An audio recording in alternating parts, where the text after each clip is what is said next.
Wednesday night, Thursday night, ladies and gentlemen. That means one time and one thing.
Blog Talk Radio. Welcome to Blog Talk Radio. Please hold and you will be able to listen to the show. Country in America, and that's America, damn it.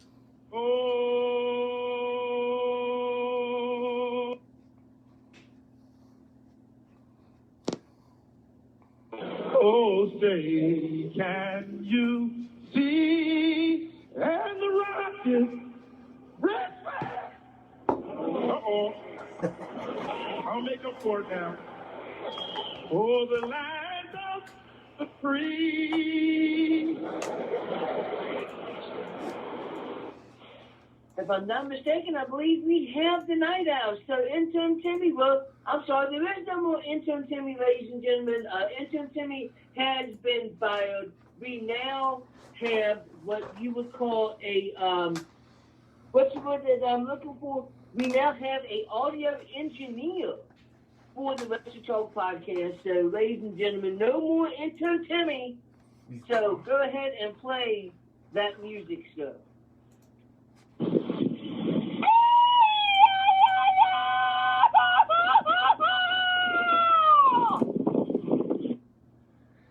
¿Qué pasa? ¿Qué pasa? ¿Qué pasa? Loyal members of the Wrestle Talk family, thank you guys very, very much for joining us for episode 310 of the Wrestle Talk podcast with Joe and Renee.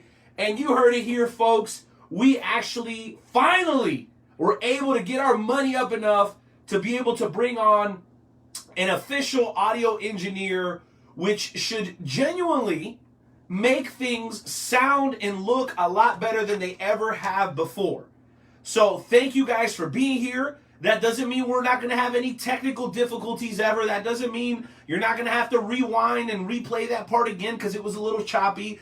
What it means is we're working to improve upon those things.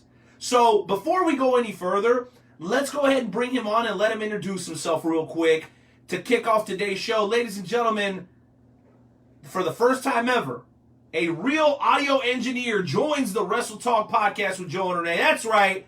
Everybody say hello to Hardcore Hoss, baby. Let yourself on, Daddy. Tell the people what's on your mind. How we doing tonight, everybody? Big Hoss, what's up, brother? Tell people where you're from, man, and how you feeling about joining the team. Well, I'm here in Virginia, and, I'm just excited to be part of the Wrestle Talk team and look forward to everything. And I'm glad y'all brought me aboard and can't wait. But I'll be talking to you about that money you mentioned, Oh, yes, negotiations. Well, I'll tell you what. Now, go ahead, Joey. Remember, Hardcore, whatever that was guaranteed, whatever money was guaranteed comes out of the Night Owl's pocket. What? Wait a minute. Oh, my gosh, man. You know what? We're not going to have negotiations on the air, but what we are going to do is welcome you to the team, Hardcore Hoss. I'm very excited that we actually have somebody that's being paid to do the job and to do the job properly. So, because we have so many awesome guests lined up, we're going to hold you to a high standard, and I'll tell you one thing for sure, man. Very, very soon, everybody in the Wrestle Talk family is going to know why we're so excited to have you, man. So thank you very, very much. And the only downside to having Hardcore Hoss as a part of the Wrestle Talk podcast team now is that now I am faced with 2 Raiders fans. Joe is a Raider fan, and so is Hoss. So now it's 2 against 1, but that's fine because me and the Super Bowl championship trophy that's sitting over there at 1 Arrowhead Drive, we're going to be just fine. And we don't need no help. So take that, buttheads.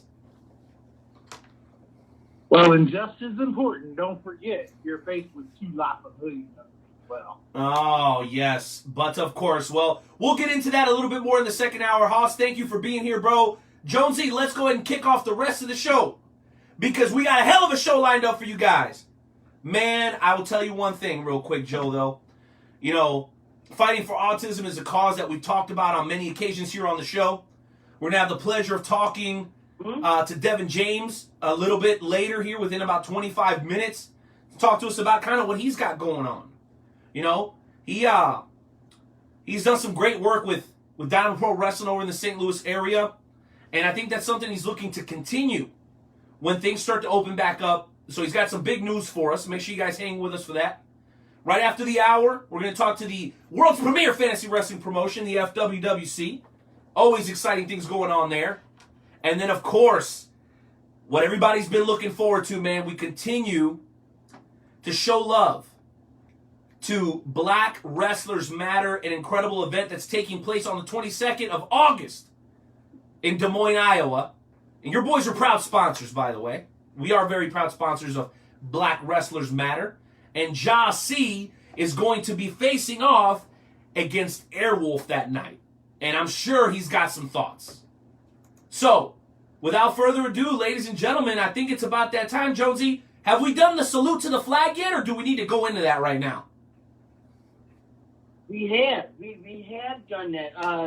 As of right now, we are going to go into the high spot segment. So, Mr. Audio Engineer, we got to come up with the nickname. Hardcore Hoss is his name. That's the name. Hardcore Hoss, if you could please play the high spots intro.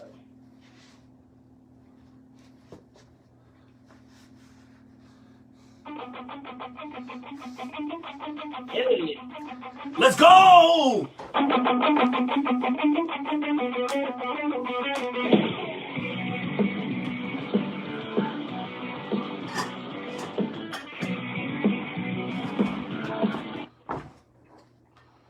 Absolutely, ladies and gentlemen, we've got so much stuff that we can talk about during the high spot segment. I think the one thing that we need to talk about is last night was Monday Night Raw. Dominic Mysterio, I should say. I don't know why I said Guerrero. I do know why. Dominic Mysterio. Guerrero. That's so funny. Some of you guys will know. Some of you guys will know why that's funny. Some of you guys will know why that's funny. And by the way, we are going to be doing the 10 bell salute here in just a couple of moments between the high spot segment and our interview with Jah-C. So for sure, guys, we're going to give the 10 bell salute to Kamala. And as we are going to be doing that, we're also going to be playing a short tribute, which our guy Hardcore Hoss is getting ready for us. Right, Jonesy? Absolutely. But yeah, so Dominic Mysterio took one hell of a beating from Seth Rollins and Buddy Murphy last night. I mean, you know, this dude, like, he was a trooper. Like, he took, I don't know how many kendo shots that he took. And, you know, of course, afterwards, you know, people flocked to social media, you know, they went too far. That's not cool. This is why I don't watch the WWE. But yet those are the same people that want the Attitude Era to come back. And it's like, you know, you want the Attitude Era to come back, but yet when they start bringing a little bit of it back, you start complaining about it. I know that you saw that segment, Renee. So what are your thoughts about that segment? Oh, man, I'm so glad that you're asking me, guys. Because, you know, Jonesy, at first I was very uncomfortable, and I don't think that feeling ever went away completely. You know, you combine that with, you know, some of like the Antifa-like antics that are going on with Retribution, and it feels weird and not in a good way. But I try to remain objective for the sake of the show, and I did feel a little bit better, particularly about the Dominic Guerrero thing. Or, there you go, now you got me doing it. Dominic Mysterio. The Dominic Mysterio situation, when I realized how old the kid is, I went and looked up his age, and I was surprised to find out how old he is because he doesn't look it in the face. Just guessing, Joe, how old would you guess Dominic Mysterio is? If you don't already know the answer, then just say you know the answer. I don't. I would probably say he's probably about maybe 22, 23, maybe. Okay, very good guess. Very good guess. Well, I don't know what it was, bro. Just by looking at his face, to me, he looked like he was like 18, 19, or 20. He's actually 23. Mm-hmm. So, you know, at that age, are you old enough to make those sorts of decisions? Well, legally, you absolutely are. I think it's just a matter of taste, bro. Sure. It's just a matter of taste, and I think you're 100% right, Jonesy. You can't have it both ways. You can't be the guy that's always bitching, fussing, and complaining about the Attitude Era and everything being too PG, but then you see something like that, then you've got a problem with it. I mean, it is meant to be a little hard to watch. You know what I mean? Like, that's kind of the purpose of it, but you have to understand that Raw is struggling mightily right now. We've covered it in fairly decent detail that the ratings, especially over the last couple of weeks, have not been very good. So what do, bro? You pull out all the stops. You can't keep bringing back the legends all the time because that's one of those tricks that they use to try to get, you know, ratings boosts here and there. So you got to do something with the talent you already have, and giving something for people to talk about the next day, something that people on Twitter during the show will say, hey, bro, you see this ass whooping that Dominic Mysterio is catching right now from Seth Rollins? That is going to help bring some additional eyeballs to the show. And I'm curious, Joe, to see if their tactics work. I don't know when those numbers, the viewership numbers from last night, are going to come out, but I'm inclined to believe that much like in the Attitude Era, the darker you go, the nastier it gets, the more inclined people are going to be to watch it. The question is, are you losing the younger demographic by doing that? Keep in mind, my friends, for a long time, the first hour to hour and a half of Monday Night Raw had a PG rating, and then somewhere in between the second hour, it would go to PG-13. This whooping that Dominic Guerrero got was in the first hour. So are they okay with losing some of that younger demographic, and the mom's going, what are you watching, son? Turn that off. That is so inappropriate. Are they willing to forego a certain segment of those young fans, Joe, to try to appease the marks? I don't know. We're going to find out very, very quickly about the ratings, and while you give me your thoughts, I'm going to see if I can find them on the Google machine. Yeah, you know, when I was watching it, my thoughts were, holy crap, you know, he's really taking these kendo shots, and I was like, you know, why isn't anybody coming down to like save this dude? Like nobody like came down to save him. And you know, I think that the WWE is kind of okay with how things are going, with the the demographics, because I think that it's going to allow them to have more viewers, and it might throw off a couple people, but in reality, what it's going to do is it's going to make people want to watch that match even more, because they're going to want to see how Dominic Mysterio is going to respond to his beating. Like, what is Dominic Mysterio going to do? It makes Dominic Mysterio an even bigger face than what he already was, and it makes Seth Rollins a bigger heel than he already was. I agree. Like a lot of people think that this whole retribution thing is stupid, but if you look at SmackDown's ratings went up last week because of the retribution thing that happened.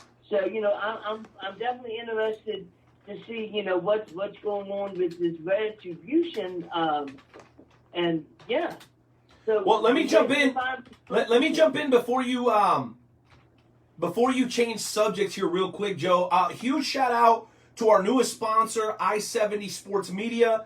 The wonderful guys at I-70 Sports Media are covering all things professional sports in the great state of Missouri, from Kansas City to St. Louis. Make sure you give them some love. Big shout out to our sister podcast, good folks over at the Conspiracy Farm, Jay Hollywood, Pat Milicic. You know what it is. We love you guys to death.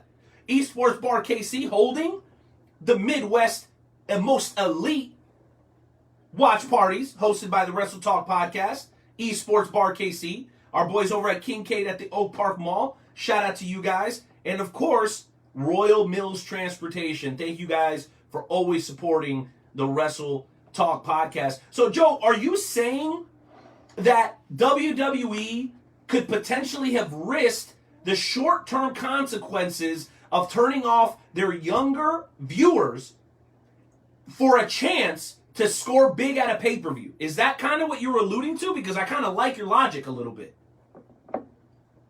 Well, yeah, because, if you watch, AEW, they've had things like Cody Rhodes getting ripped and whatnot, so, yeah, I get where you're coming from, but, you also have to cater to the audience that's older than the kids. If the WWE just catered to the younger audience, how many people are going to tune in to the WWE?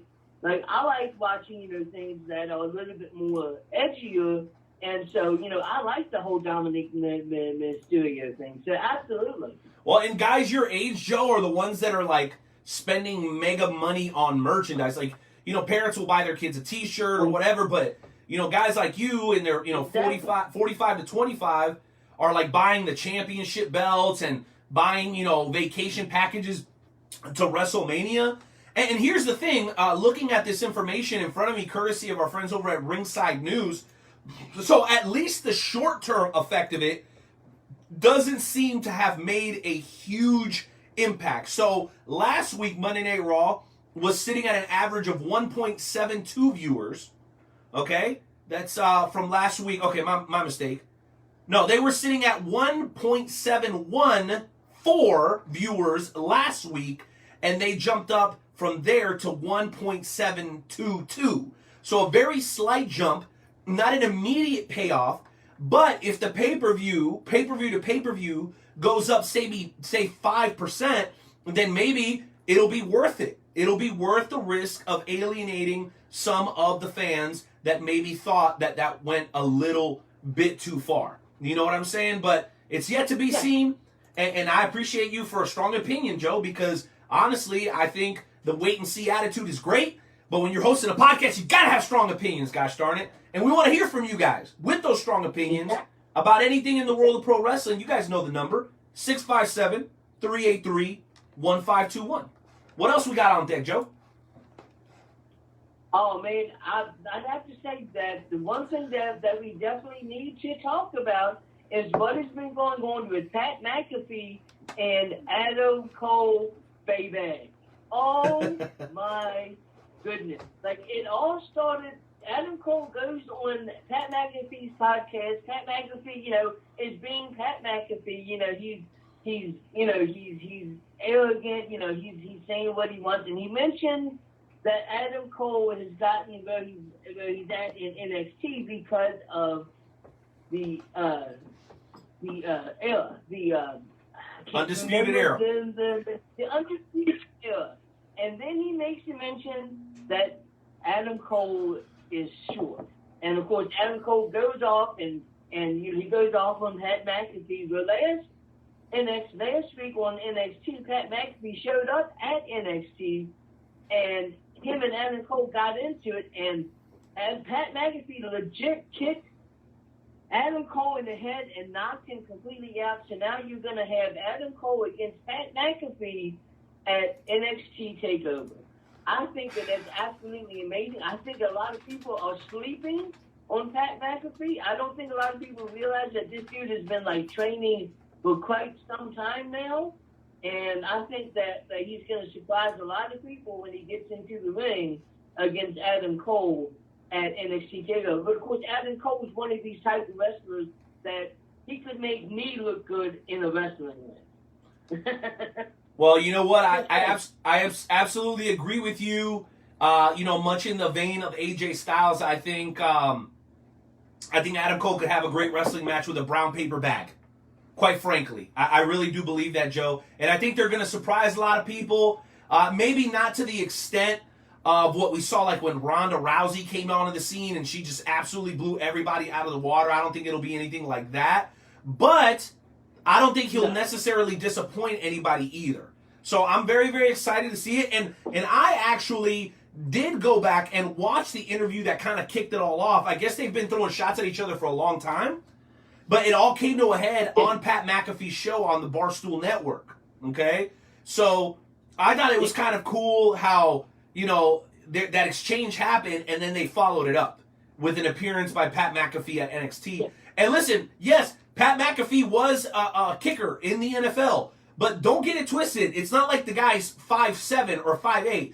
He's still a pretty damn big guy and happens to be one of the greatest to ever play his position. So he wasn't just some scrub. I'm very interested, and I think it just keeps with the tradition of bringing celebrities in for some of these bigger shows. We saw for WrestleMania, they had those guys from Saturday Night Live. Now we're talking SummerSlam. Usually something that they do a little bit more around WrestleMania season. But the fact that they're bringing in celebrities from all walks of life, I think makes it very, very interesting. Now, with that said, Joe, celebrity can also work against you. And here's a story that I wanted to bring up for the High Spot segment, as we're only just a couple of minutes away from bringing on Devin James. And here it is. Chris Jericho and his band are playing, or this is at when it's happening, Chris Jericho and his band Fozzy playing in front of over 20,000 fans. No social distancing, no mask. I'll just go ahead and point out the irony of AEW calling WWE a slop shop. Then a few weeks later, Jericho does this. We remember AEW criticizing WWE for the way they were conducting their shows and not being safe or what have you. Also fans, or also defending Jericho on Twitter, the same ones who shat on Vince McMahon and WWE for holding events during the pandemic are actually saying they're proud of Jericho for holding these concerts. So everybody is having the great mask debate. Not masturbate, Marjo Kirby, shout out to you. But the mask debate. The mask debate. So, Joe, I know you're not a doctor and your last name ain't Fauci, my guy, but is it okay to go back to have concerts and wrestling shows as long as we are all trying our best to socially distance and wear masks? Are you or are you not in favor of things starting to open back up when it comes to professional wrestling? When it comes to professional wrestling, I can obviously, agree that, you can have wrestling shows, but there has to be social distancing. You have to wear a mask. There was a show this weekend that was supposed to go on, and the day of the show, somebody called the health department, and the show got shut down. Now, concerts, no, because I don't see people agreeing to stand outside in like 90-degree weather, 95-degree weather, wearing masks. Because I know I wouldn't want to be out there wearing But masks. Joe, So but Joe, they're outside. But they're outside. So like, outside. isn't it better to be outside? That's what they keep telling us. I mean, I don't know. I'm confused now. I mean, to me, you know, it is what it is. Okay, I'll explain it like this. All right. Rick Rose, you know Rick Rose, right? Rick Rose thought that it was okay too to be outside without a mask on. And what happened? So then, what are you saying? You're saying yes, as long as people wear masks? Is that what you're saying? As long as you have a mask on, I don't see any issue with it. But there's no way you're going to be able to you're going to have, you know, people wearing masks at concerts. It's just not going to happen. So you're saying that concerts lend themselves too much. You're saying concerts lend themselves too much to people being in close quarters, and so you're not in favor of that. But wrestling shows, yes, because you can set up the seating and all that kind of stuff, right? Yeah. Okay, exactly. I get you. You can separate the seating, a little bit more control. You can set up the seating. It's going to be a lot easier for you to be able to make sure that everybody has a mask on. If you're at a concert with 2,000 people, who's going to be in charge of making sure that everybody has their mask on? You know? I mean, that's just my thoughts, you know. Just my thoughts. All right. Well, good answer. But Chris Jericho, for as much as he's beloved, is getting a lot of heat right now. And I want to know what the people that are watching, do you think Chris Jericho did the right thing by having the concert? Give us some thumbs up. Or did you think he did the wrong thing by having the concert? Maybe a little bit of a hypocrite. Hit the angry face for us if you disagree with Chris Jericho holding that concert. We got some angry faces flying across the screen, Jonesy, and a couple of thumbs up. Oh my goodness, the audience is split right now. Oh my God, what are we gonna do? I love it, dude. Well, listen, there's one other thing I want to bring to the table before we get on over to our buddy, the captain, Devin James, representing Fighting for Autism. And here it is, Joe. Yeah. Ring of Honor today, courtesy of our friend, the beer man himself, Beer City Bruiser. Saw it on his Twitter page, Joe. They are coming back to filming in September in their home state of Maryland. Bro, Ring of Honor, I thought was making a little bit of a recovery before the pandemic, but then obviously everything went to hell sometime in the middle of March. Here's my question to you. They're getting back to filming. They've been around for a long time. Joe, where would you rank Ring of Honor right now as far as what you believe to be the top promotions in the world? Because I think at some point they might have crept into the top 8, maybe even top 6. But right now, I'm not so sure I could say that. You've been watching Ring of Honor a lot longer than I have. But moving forward, bro, do you think they have a chance of consistently staying in the top 10 promotions here in the United States? Absolutely, because a lot of people, you know, still watch Ring of Honor. It's one of the major wrestling promotions that you have. I would say that if you were to ask me, I would say that New Japan Pro Wrestling, for me, is the best. Yep. And then you've got WWE and AEW like at like a close second. Like, I'm not going to say, you know, which one is better, you know, because I don't want, you know, all the hate. So we're just going to say that WWE and AEW is tied, and I'm going to say that's ridiculous, by the way. The fact that you're, bro, the fact that you're saying that AEW is on the same playing field as the WWE right now is like comical. Bro, how could you, you know what? I'll wait. I'll let you finish, bro, because that sounds like ridiculous to me. But go ahead.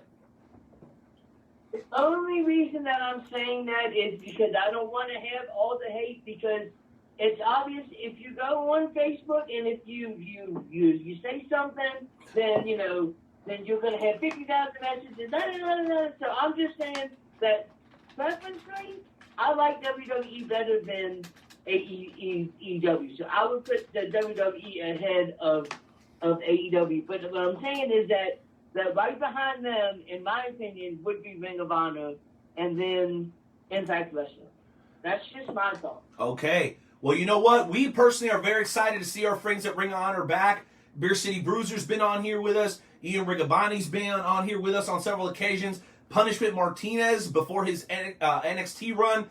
So we obviously love Ring of Honor and would love to see them continue to be successful. Well, ladies and gentlemen, we are going to be getting into our conversation with Devin James here in just a matter of moments.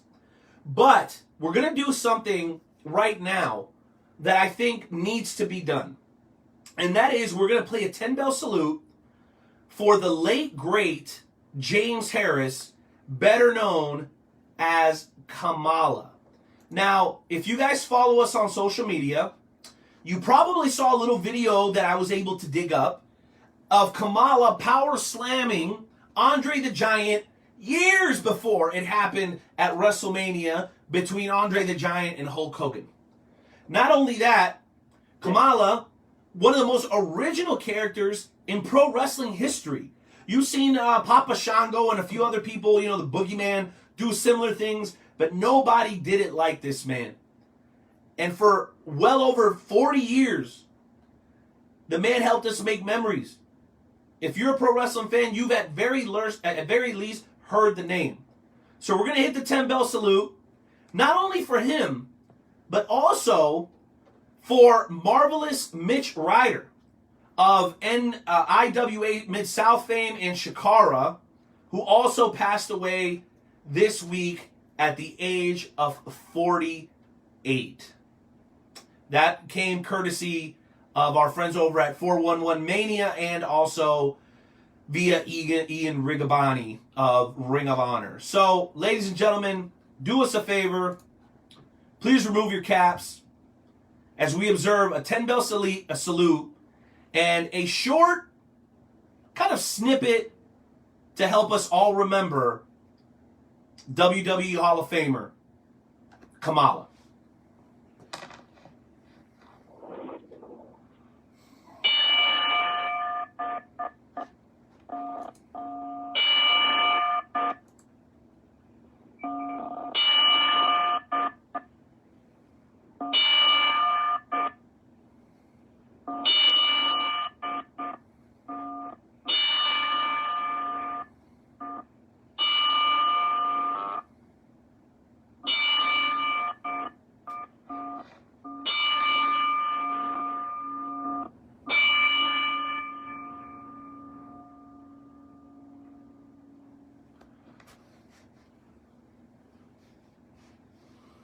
Saludos, ustedes. Arriba la Puri.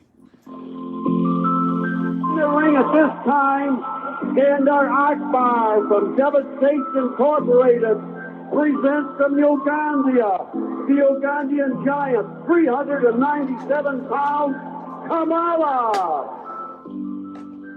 This is Kamala. Ugandan giant.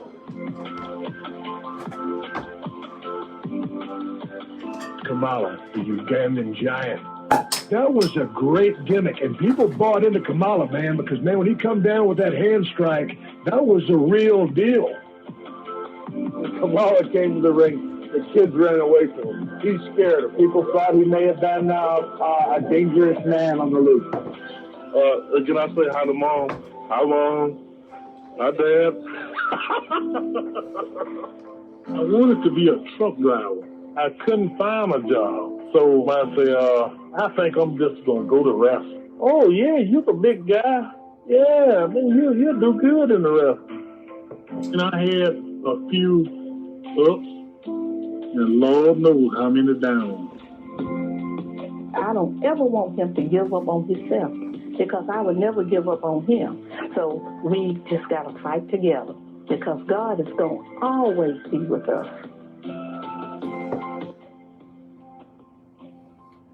And R.I.P. Kamala. I remember Kamala. I remember watching him wrestle the likes of Hulk Hogan, Undertaker. He went to WCW. So, yeah, Kamala was this type of guy that would scare people, but he was an awesome dude outside of the ring. And, he had a lot of ups, he had a lot of downs, but the one thing he always did was he loved the professional wrestling business. So, the Wrestle Talk podcast to Kamala's family, we have you in our thoughts and prayers. Thoughts and prayers indeed. And of course, when it comes to the marvelous Mitch Ryder, very well known for his time over at IWA Mid-South, unfortunately passed away this week. Ryder was a multiple decade veteran in the industry, having matches all the way back in the old WCW days. In 1993, believe it or not, he had a match against Cactus Jack. His most kind of prolific period was kind of in the late 90s, where he worked a host of matches in a lot of great promotions like Chikara, working with Shane Hawk, Larry Sweeney, the Fabulous Three, and the USWO, and more. Ryder's most recent matches were in IWA between 2016 and 2017. And just going off of social media, we heard from the likes of Mance Warner, Chris Hero, Lince Dorado, and more. So rest in peace to both James Harris, a.k.a. Kamala, and, of course, the marvelous Mitch Ryder. Man, we tip our cap to you guys. Thank you for the memories. Thank you very, very much for the memories. Well, that said, Joe, we do have to transition to our first featured guest of the evening. I know we've got some music we can cue up for this man. He's a very interesting, hard-working individual, self-professed genius, and a guy with a huge heart. With his contributions to fighting for autism, first ever Fighting for Autism champion, we're real proud to bring this guy back on as we talk about his future and the future fighting for autism when it comes to the world of professional wrestling. Ladies and gentlemen, welcome back to the show, longtime member of the Wrestle Talk family, Devin James.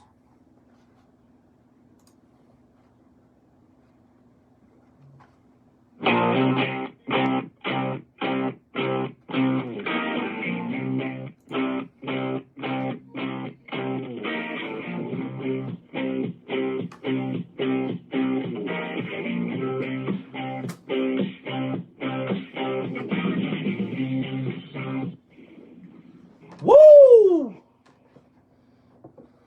Mr. James, how you doing, sir? Welcome to the podcast. Gentlemen, it is such a pleasure to be on. It is so good to talk to you guys. You guys look great. I've been listening to you every week since the last time we talked, so thank you for having me back on. Wow, well, we appreciate you listening to us. It's been a while since we had you on. So what's been new with Devin James? Well, like I said, first and foremost, thanks for having me on the show. But what's new with me, that's not why we're here. But as you know, I just moved into my new home, settled down in Troy, Missouri. So getting in the loops of there. But yeah, we've been doing a lot of work, staying off social media as far as the Spectrum Slam. And that's what we're here to talk about. And I'm really excited to introduce the world of what's going to be going on from now on. Dude, very, very exciting. Joe, if you don't mind, I want to jump in here real quick, and I'll get right back to you. So, Devin, you want to talk about Spectrum Slam, and I think that's huge. But I think it's also important for people to understand your connection to professional wrestling. Can you do us a favor and talk a little bit about that, and then Joe, jump back in there when you're ready. Oh, yeah. I'm sorry, gentlemen. So for those who don't know me, Captain Devin James, I used to be in the wrestling world as Ace Anderson, and it kind of carried over into MMA. I started training professional wrestling back in 2010 in Okinawa, Japan, while I was stationed over there. And then basically I trained over there for 2 years. when I came back to the States, at the time, I reached out to Jim Yant and just explained to him my story, so to speak, my background. And he said, let's do it, move forward. The only thing that held me back from going full-time back then when I was 23 was you have to get licensed in Missouri. And in order, if I were to get a license, then I would surrender my amateur status in MMA. And because I was at the crossroads at the time in my career, where I knew I could do MMA or I could do professional wrestling, and I would do great at both. I was really trying to do both, like as a fan of like the Bobby Lashley, the Ken Shamrock, the Brock Lesnar. Dan Severn. So I was really trying to do both. And I'm sorry? No, I said Dan Severn is somebody that comes to mind as well. Yeah, Dan Severn, absolutely. For NWA champion, baby. Correct. But former NWA champion. But yeah, I just, I wanted to, be like my idols, and I got somewhere in MMA. I hold a record still to this date, fastest knockout in the Scott Trade Center, or Enterprise Center, but it was the Scott Trade back then, and no one's ever going to touch it. And I'm an icon. I'm a legend. And so, yeah, baby. Talk that shit. So when it comes to fighting for autism, when I wanted my wrestling career back, Brian Higginbotham came up to me. He's the director of Fighting for Autism, and he said, "Hey, I want to do something in the pro wrestling world, and we want you to, start us off here. What do you think about getting back in the ring?" And I said, "Let's do it." So I got the title put on me, carried it over, dropped it to Brent. Brent came up here. As you know, Demarius cashed in last year and took the title off Brent, and it's back here in St. Louis. So, I mean, in my mind, he's got my title, but then at the end of the day, I'm also here making an announcement of what I'm about to announce. So, very exciting. Well, we'll hold off on that for a second. Joe, why don't you jump back in here, bro? Because I know you had a bunch of questions. Oh, sure. So, you've been the ambassador for fighting for autism since 2017. What exactly does that entitle? Like, what does it mean to be an ambassador of for fighting of autism? Like, that's what I'm trying to say is, what does the ambassador do? Great question, Joe. Yeah, that's a good question. So, as an ambassador, you represent their brand, and you try to be a positive role model of what they reflect and what their values reflect. And, Fighting for Autism, we are the voice of the voiceless when it comes to those on the spectrum. And, as you've seen on not everyone, but, on my social media, I'm dubbed as the captain for a reason. And, I proudly wear a Captain America shield with a puzzle piece in the center and instead of a star to, show that, those out of the 1 in 39, I got your back, and I'll always have your back.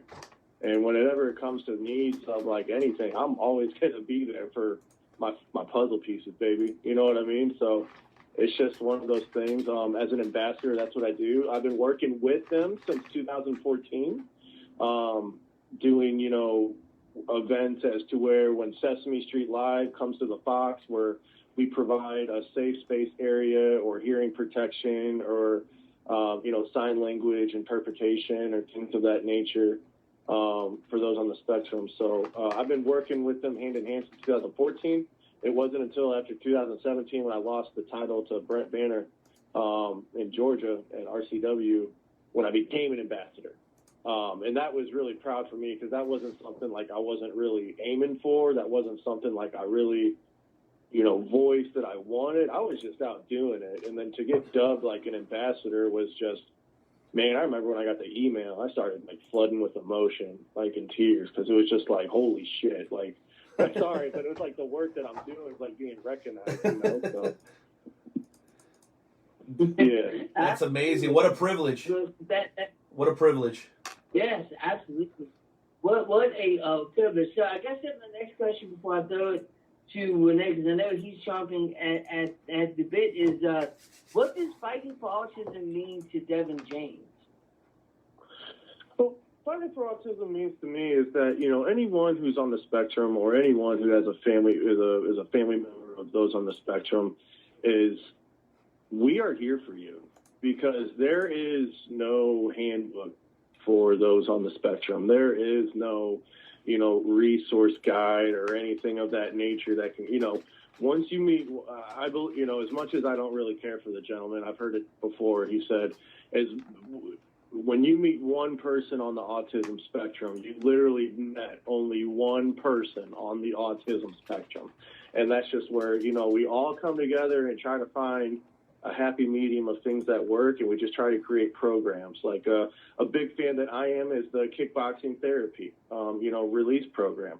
I absolutely love that. I've even built like a home gym where I've like bags hanging up where I've created my own like little outlet center for me personally. So that's what that means to me. Is like anyone just on the autism spectrum, we're here, baby.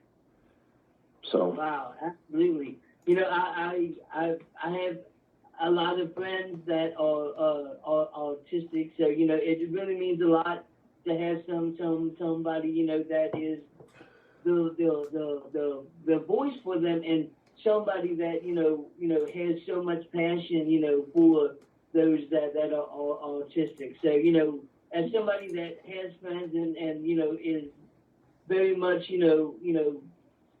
wanting to help out people with autism, I definitely thank you. Renee, it's all yours, sir. Right, and you know what? As you guys were talking, I got real curious, and I was wondering, you keep saying the spectrum, right? Because there's so many different ways that autism can kind of show its ugly face.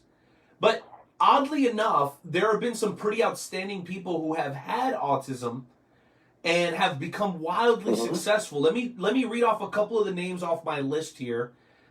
This is courtesy of Applied Behavior Analysis Programs.com. Here's a couple of names for you. Steve Jobs, former CEO of Apple. Bill Gates, co-founder of the Microsoft Corporation. Tim Burton, movie director.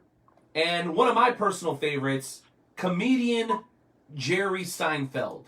So allow this to serve as inspiration to you guys. Because if you suffer from autism, and Aaron, I saw you say something about you dealing with autism. Thank you for being here on the Facebook Live. We love you. Guys, please share this broadcast. Okay? Isaiah, I saw your message as well. Blessings to you and your wife's sister. Okay? Love you guys for that. So let me transition from that to my very first question to you, Devin. So professional wrestling clearly still has a very, very special place in your heart. Is there a reason that today you're not currently active in the world of professional wrestling? I mean, aside from COVID-19, that goes without saying.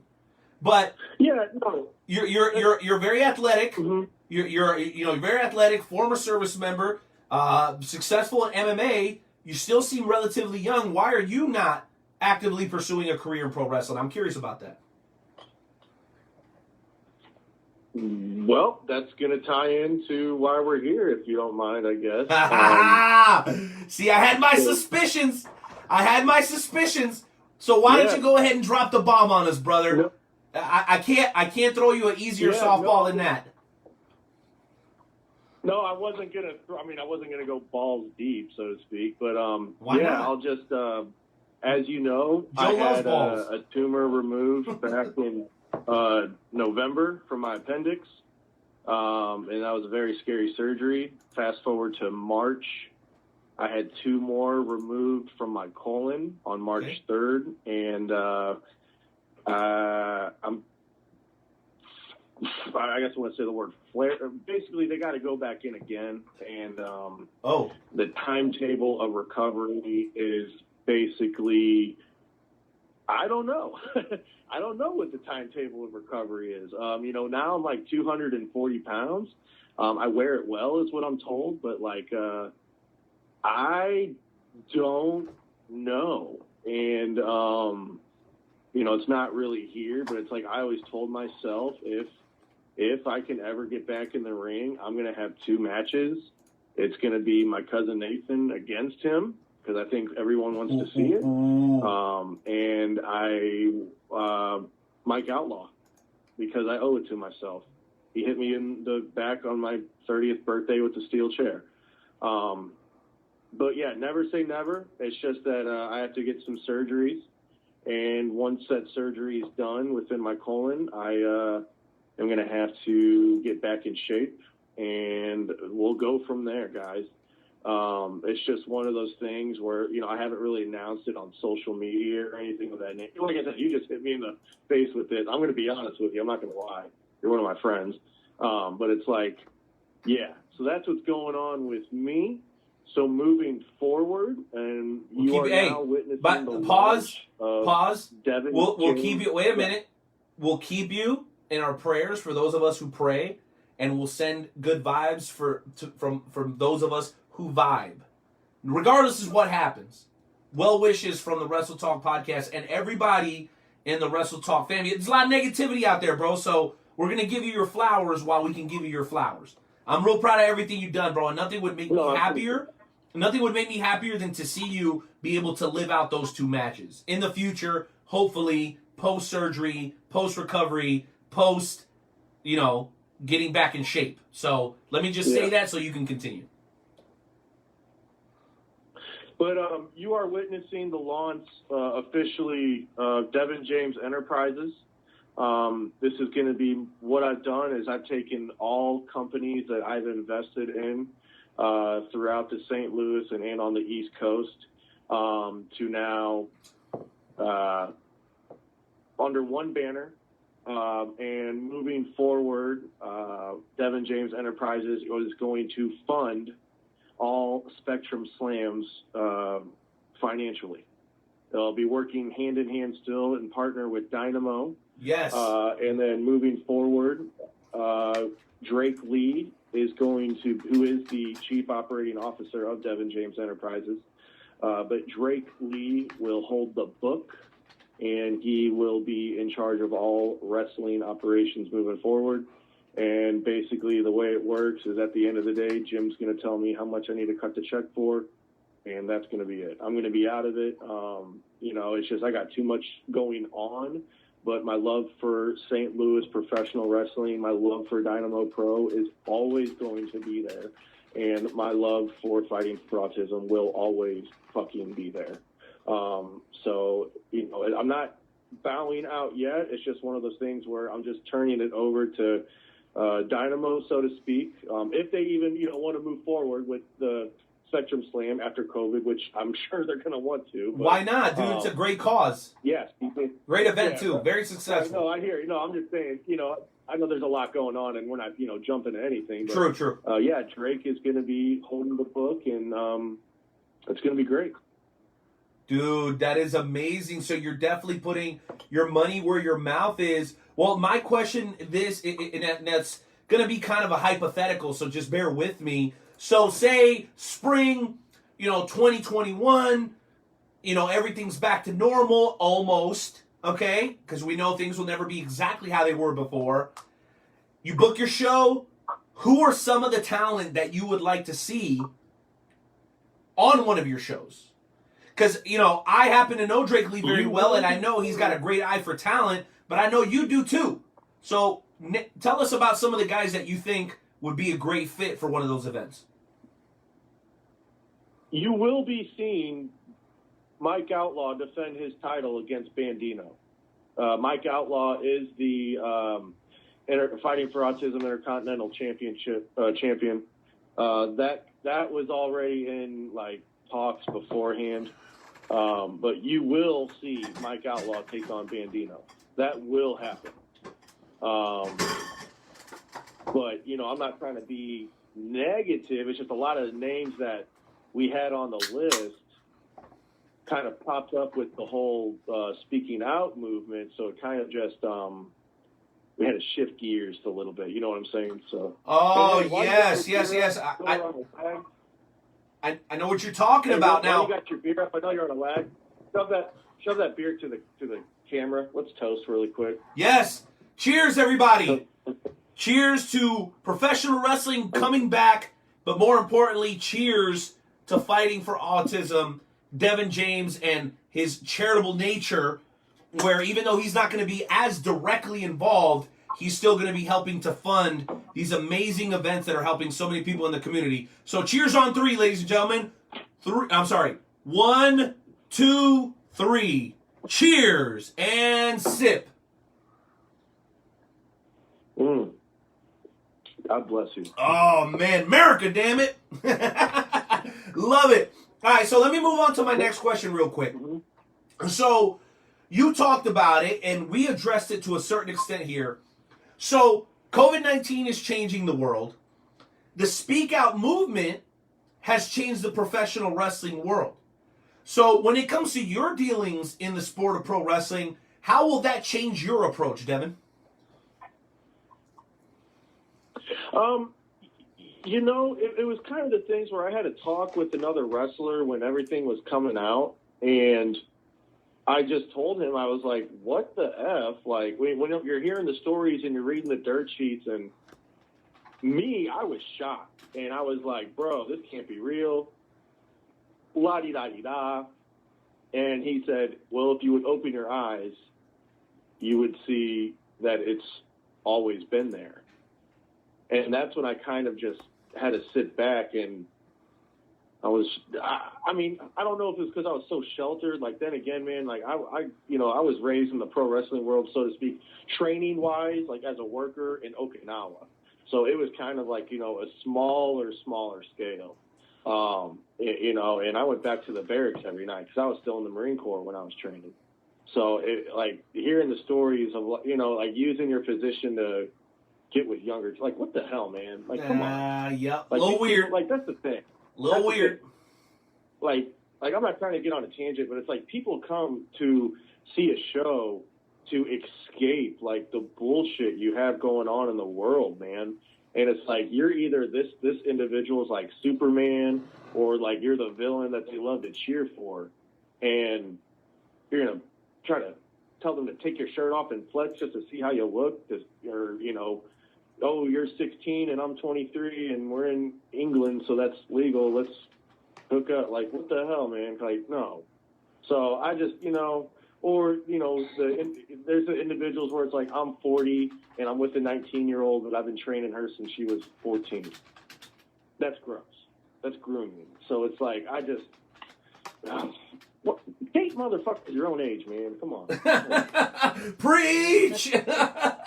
Yeah, we could definitely agree with that, right, Jonesy? Well, with that, man, Joe, I'm going to throw it back to you, bro, because I know I could keep going for an hour. But we're going to throw it back to you with any final questions or thoughts, man, and then we'll go ahead and get into tonight's edition of the Shoot and Shout segment, which I'm sure is going to be a great time with our guest, the captain, Devin James. Go ahead, Joe. I just have one final question. The Spectrum Slam is coming up, and so what do you hope that the fans get out of going to see one of the Fighting for Autism events? What do you hope that they get out at the end of the day? Well, like I said, moving forward, it's going to be completely different. What I've hoped in the past is folks that, got something different, where they've seen, like, folks that they've seen on the MMA platform collide with the pro wrestling world. And I just think at first it was cool. At first it was awesome when they did it like once a year, but then it kind of just got fizzled out. And so what you're going to be seeing like this year moving forward, or at least the concept that, I wanted to go with before I stepped down, is it was just kind of to be like a Super Bowl of Super Bowls, like within the Midwest. So like the grand effing shows within the Midwest, but like that's worldwide, if that makes sense. So, yeah, that's what you're going to see nothing but high-level, technical, professional wrestling matches moving forward. Tag team wrestling matches. Hey, Joe, can I jump back in real quick here? I want to jump back in real quick because I got to get your thoughts about this, Devin. And this time always goes so quick. It's like a 25 to 35-minute interview, and I feel like it always goes by so quickly. So what do you think about Raw Underground? Have you seen any of it? You talked about MMA and pro wrestling. Oh God, no! Please, no, we got to get your thoughts on this. We got to get your thoughts, bro. Okay. Listen, listen. Raw Underground, baby. Forgive me for reviewing this as like two different ways. Okay. As an MMA fighter and like a like as an MMA guy, this is like why dumbasses call their local promoters with no training and jump in the cage, thinking that just because for 2 seconds they're gonna look cool with gloves and in a cage during the introductions. Like, it's crap.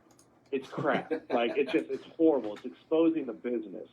Now, like, as a worker, hey, Kababata or whatever the hell they named him now. That like, dude's a monster, bro. For you. Yeah. Well, he's getting screen time while everyone else isn't. And you know what? If this is the platform he's got to use, hey, fucking good for him. Look at The Miz.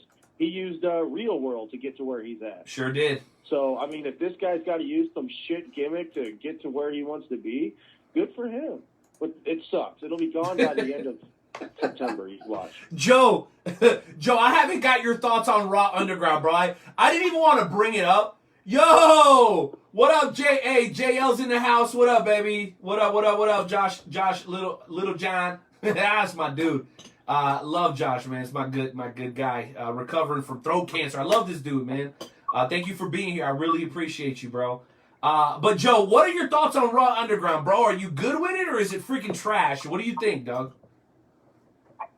I think that it's definitely something different, and I think that it's definitely interesting. I think that they're using it to uplift, the wrestlers a little bit more. Like last week, they had Bobby Lashley come in and basically take out everybody. Bobby Lashley, MVP, and Shelton Benjamin, and then this week they had Shayna Baszler. She came in and basically cleared now. So I don't really have a issue with it. I like MMA. I just wish that they could maybe make the punches look a little bit better than what it looks, because it legit looks like they're hardly even punching. I mean that's super suspect. Members of the Dark Order had better punches on that infamous night. You know what I mean? Bro, straight facts, bro. Members of the Dark Order got better work punches, dog. Beautiful. Well, you know what, Joe? I want you to harness that energy, okay? Oh, hold on. Real timeout.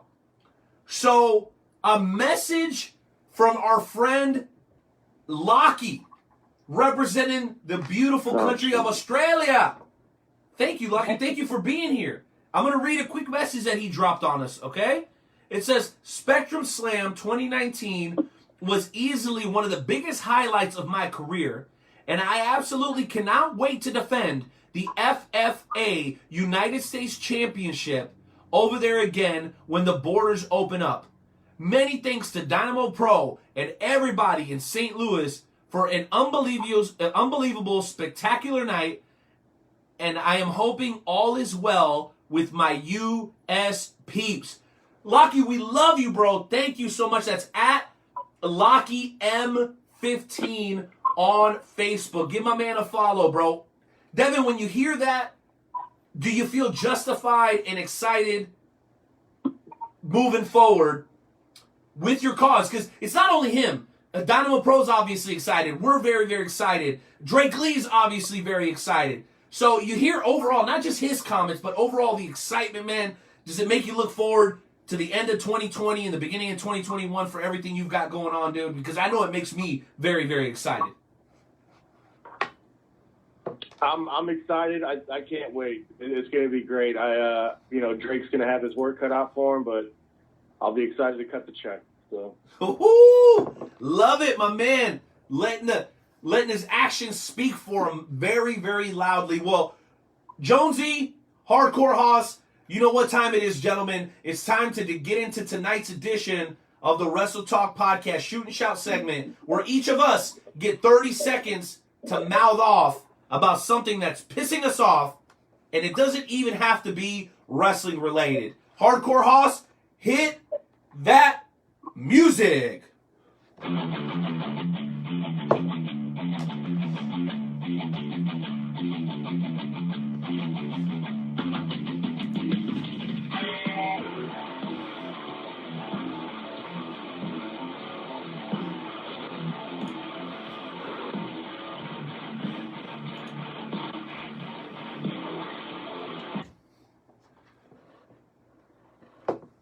Ladies, All right, go ahead, Jonesy, take it away. And yeah, I'm going to go ahead and start off. So my shoot and shout has to deal with the fast food place called Taco Bell. Do you know how mad I get when I order Taco Bell and I get home and they give me the wrong freaking order? Daniel Jones doesn't eat beans. So why would you give me a bean burrito when I don't eat beans? It's blasphemous. It's been in the garbage, and I was hungry for the rest of the day because I didn't get what I wanted from Taco Bell because they gave me a damn bean burrito. Oh my gosh, what?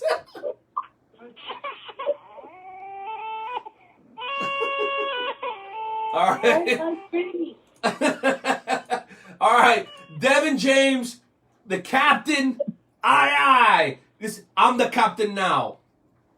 Devin James, you got 30 seconds to go off about something that's pissing you off, wrestling related or not. Sir, the floor is yours. Let me explain something. If you're like 18 to 30 and you're living with your mom or your relative in their basement or your grandma and you think you're helping out, you know damn well you're not helping out.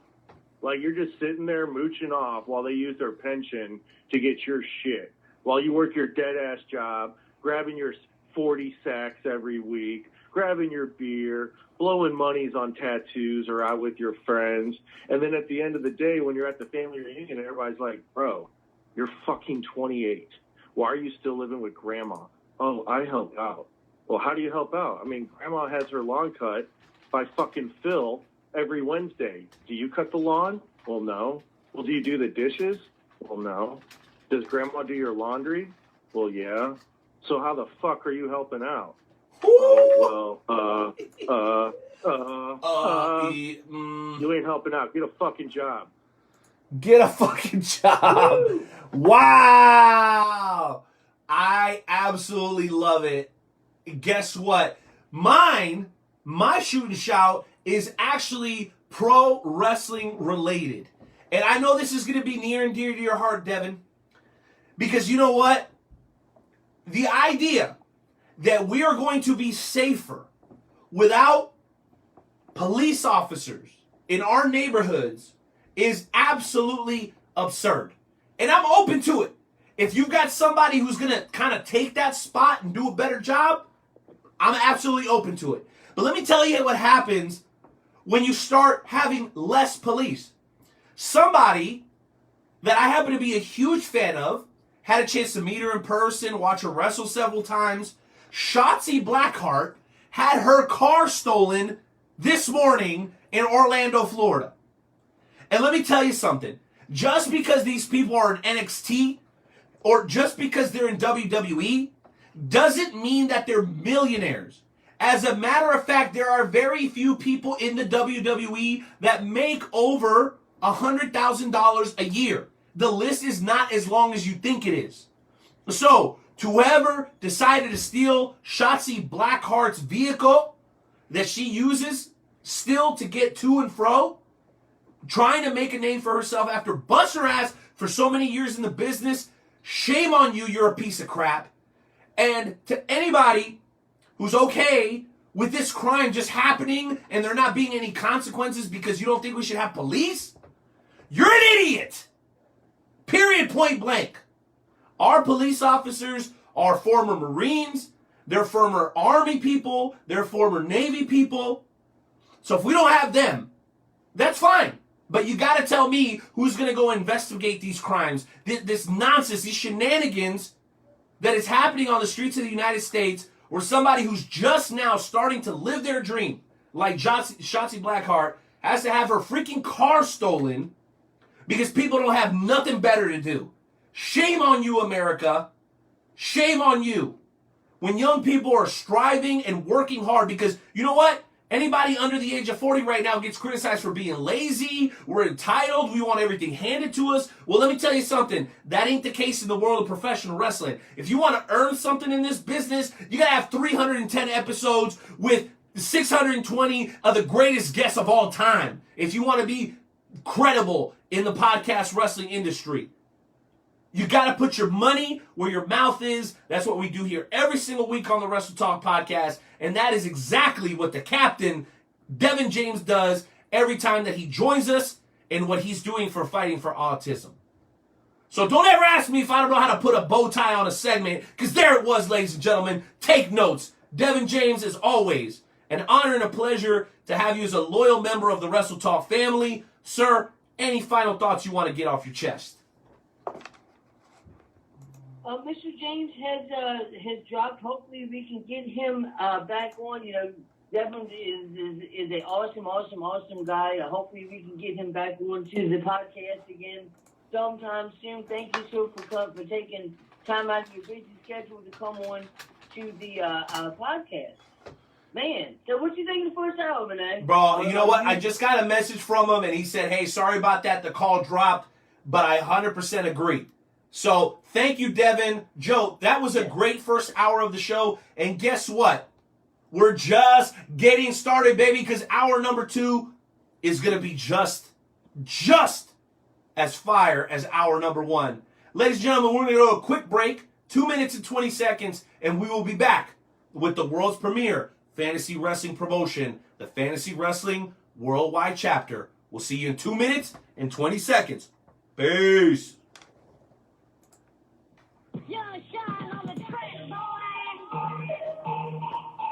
Muted.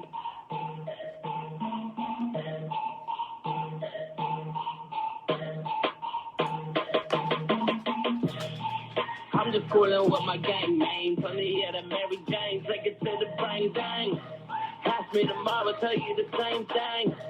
If you ain't with us, that's a damn shame. Yeah, they just ask me what I'm doing. So I tell them that I'm coolin'. Yeah, they ask me what I'm doing. So I tell them that I'm coolin'. About to make a ring, grab your ponchos. But don't you touch my chips and cheese because it's not Joe's. And now I got lettuce, so I got tacos. So now I got more greens than a side nose, so I got your chopsticks. Yeah, I mean your chopsticks. Got her legs in the air, like she missed the drop kicks. I'll even eat an Asian rod, so I need some chopsticks. Everybody gon' say it's rockin' when I drop this. Oh, I'm riding with like 4 bitches. And then I leave the club and probably have more bitches. And I don't play a sport, but guarantee to score digits. And then I reel 'em in. That's more bitches. I love Mary Jane, just call me Spider-Man. And then we gon' twist it all, I need a lighter, man. Hit it with me, or you go watch me do it. They all hitting my phone, and I say I'm fucking cool and come out. I'm just coolin' with my gang, man. From the year to Mary Jane, take it to the brain bang. Ask me tomorrow, tell you the same thing. If you ain't with us, that's a damn shame. Yeah. They just ask me what I'm doing. So I tell them that I'm coolin'. Yeah, they ask me what I'm doing. What's good, New York? So I tell them that I'm coolin'. They ask me what I'm doing, so I tell them that I'm coolin'. Henny that I'm sippin' in the blunt that I'm pullin'. Old school caddy, that's a whip that I pull in. Valet park, you ain't even gotta pull in. And I'm chillin' at the club. My niggas just flex in the paper like a limo, cause that shit is on stretch. Chillin' at the party, sippin' the 4 Loco. Run it like Reggie Bush back in the Rose Bowl. My team ball, I don't have to, I'm the coach, yo. Try to act good in my hood, that's a no-no.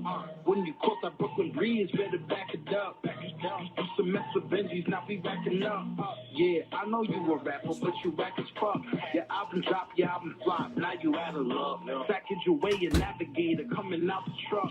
Fresh Nike sneakers on, we going out the dump. I'm just coolin' with my gang name. From the year to Mary Jane, take it to the brain. Yo, what up? Night Owl. Nightmare Jones. What up, Wrestle Talk fam? Do it for y'all. Check me out. Kicking the door, waving the 4-4. Even them haters can't hate us no more. So unlock your door, cause we got some more. Every Wednesday we here, keeping it raw. Night Owl, Nightmare Jones, and all the best guests. Like a double barrel pointed right at your chest. Wrestle Talk Podcast.com. Smashing and killing it like the night of the prom. What up, ladies and gentlemen? We're back for... What? You know, as we were doing a break, I looked something up, Renee. What? Chris Jericho, Kamala's family has a GoFundMe up, to raise money for his funeral. Well, Chris Jericho, who has been known to help out Kamala before, donated $5,000 for Kamala's funeral. Him, a bunch of people from Impact Wrestling. Kamala is like maybe $1,000 away from their goal of $25,000 for Kamala's funeral, and it's only been up for like less than a day. So, man, kudos to Chris Jericho for looking out for other people. You can say what you want to about Chris Jericho, but the dude's got a heart of gold, man. Well, Joe, I have a suggestion. I think you might even like this idea. So remember last week you said that every 2 weeks you were going to buy a new pro wrestling T-shirt to support independent wrestling. Remember you said you were going to do that? Yeah. All right. So here's my suggestion. You do whatever you want. My suggestion is that instead of buying a T-shirt on the 15th, whenever you get paid, I would take those $20 and donate them to the family of Kamala. What do you think about that idea? That would definitely work. That would definitely work. I could definitely probably do that. Or I know you're riding with Biden, and you heard the announcement earlier today of Kamala Harris on Pro Wrestling Tees. Yeah. And Pro Wrestling Tees, I believe that Kamala, the wrestler, actually has a shirt that says Kamala 2020, and then it has Kamala as like one of the circles in 2020. So either or, because I know you probably want to get a T-shirt, whatever, bro. I'm telling you, that's what we need to do here on the Wrestle Talk Podcast. So many people have already picked up the Wrestle Talk Podcast mug that we can afford to take $20 or even $100, right? When we're sponsoring Black Wrestlers Matter, the Wrestle Talk Podcast is all about giving back. And we're all about shedding limelight on up-and-coming professional talent, legendary talent, or guys that are halfway to WrestleMania. We've had the privilege of interviewing some pretty incredible people. I mean, as a matter of fact, we talked to ACH at the end of 2018, and he's right back with New Japan Pro Wrestling, along with another former guest, Logan Regal of the Regal Twins, will be a part of the huge New Japan Pro Wrestling event that is going to be taking place. That's what we do here on the Wrestle Talk Podcast. We like to give back. Now, with that said, Jonesy, it is about that time to welcome in some of the rowdiest people in the pro wrestling world. It's almost like a subculture. You got your professional wrestling, like casual fans, then you have your hardcore fans, then you have your marks, not in a bad way, in a good way, right? I consider myself to be a mark. In a certain light, but then you have people like the members of the FWWC that they breathe, sleep, and eat professional wrestling. That's why they're a part of the world's premier fantasy wrestling promotion.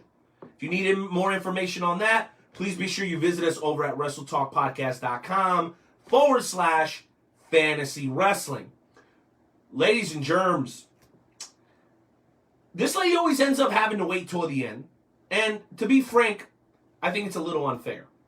So let's go ahead and bring her on first tonight. Ladies and gentlemen, the general manager of the Inferno team that claimed victory in our last round, round 4 of the FWWC brand battle, the one and only former women's champion, former hardcore champion, and loyal member of La Familia Worldwide, blah, blah, freaking blah. Sister Haas, you're live on the Wrestle Talk Podcast FWWC segment. What's on your mind tonight? You know, I wanted to call and say hey and tell everybody that, we are a week and a couple of days away from the weekend of the SummerSlam and going to Kansas City where there's going to be a big party. And anybody who has not gotten your hotel reservations, your flight reservations, what are you waiting on? FWWC is going to be off the hook that weekend, and you need to be there. Now, sis, before we move on. Oh, Joe, sorry. Go ahead, bro. Go ahead. Yeah, so from what I understand, yes, Hardcore Sis is going to be there at SummerSlam. Now, are the rumors true that Hardcore Sis and Remy Ricks are going to be sharing a bed at what? SummerSlam? What are you talking about? No, Nightmare Jones. You shouldn't be spreading lies like that. Lies! Now, what am I going to do with you? We all know that Remy Ricks seems to have a thing for Hardcore Sis, so it's just a rumor that I heard, and I just wanted to bring it out. Oh my gosh! If it was true or not. I go straight. Where'd you get that off? KFAB News. KFABnews.com. That's where you got that news, Jonesy. It's KFAB News. Oh my gosh! If it's on the internet, then it's true. But carry on. Listen, listen, real quick, guys, before you go on, I do want to give a big shout out to international superstar and St. Louis, actually, as a matter of fact, Midwest wrestling legend Ricky Cruz for tuning into the broadcast tonight, as well as the legendary Herb Simmons, Kansas City renowned and well-respected DJ Swag, our buddy Rick Price, who hosted Natsukan a couple of years in the St. Louis area, and everybody else who's checking in tonight, man. We really, really appreciate you guys being here. If you get a second, make sure you hit that share button. Sis, we got quite a few callers here tonight, but I wanted to make sure that I asked you this question. Clearly, you giving yourself a huge leg up moving forward in the FWWC brand battle, but you also gave up quite a bit in your trade for Savior Saint, and I'm a little concerned because here recently, Savior Saint, Remy Ricks, and Lilith were called out in the Dark Realm Trios tournament, and they're really nowhere to be found. So I know it's only been a short while, but are you having second thoughts about basically cashing in all of your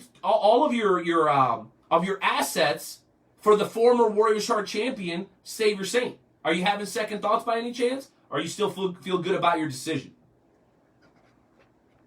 I feel really good about that decision. I know some people here have criticized me because Savior Saint is definitely SOS, and I am La Familia. But like I like to tell people all the time, and it's the truth, when it comes to the Inferno team, this is a brand war. And it doesn't matter whether you're a member of one faction or another. If you're a good person to put on my team, it's a person who can help me win, and in the long run will be someone that will help me get to the top, then that's what I'm going to do. I'm going to do what's best for the Inferno. Now, when it comes to a faction war, I'm La Familia, red, white, and blue. I bleed La Familia, and I will die for my La Familia brothers. But this is not a faction war. It's a brand war. It's a brand battle. And I think one of the smartest moves I've made in a while was adding Savior Saint. And if you weigh what I get with him as to what I gave up for him, actually, I think in the long run, it's going to work in my favor more than anything else.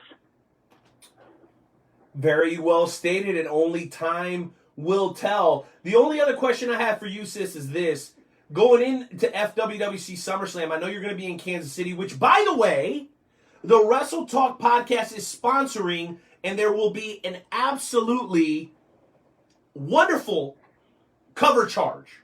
And that cover charge for the event is free $99. FREE 99. For the first time ever, we're hosting an FWWC / Wrestle Talk podcast watch party, and you can join us absolutely free. Just buy some food, buy some beer, or drink some beer, and no cover charge for this event, because we know people are struggling a little bit right now financially. We're going to extend ourselves a little bit not only on behalf of the Wrestle Talk family, but also on independently owned minority businesses. As you guys know, our buddy B. Will is African American, and we felt like, and Joe, I know you fully agree with this, like what better thing for us to do than to continue to fill that spot with social distancing requirements, high sanitation standards, but how fair would it be for us to pull out, pause, how fair would it be for us to pull out of the event when B. Will needs us the most?